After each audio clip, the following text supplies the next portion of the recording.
Hey everyone, welcome back to another quick and interesting tutorial where in this quick tutorial I'm going to show you how you can create beautiful code screenshots for your social media. For example, if you have a long code, you can generate a screenshot for the whole code with a great UI that you can share over your social media platform. Now, in order to do it, just simply open any of the browser, and in the browser search bar, all you need to do is to just simply search for carbon.now.sh. It's a big name. Just simply go for it, and here you can see this format of the code screenshot.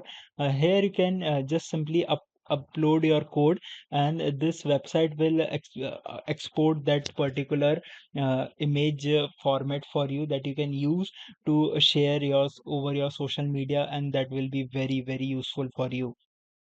Alright, so that's it for this video. I hope this video will be very helpful for you. Make sure to hit the like button and subscribe button for more such informative and quick tutorials.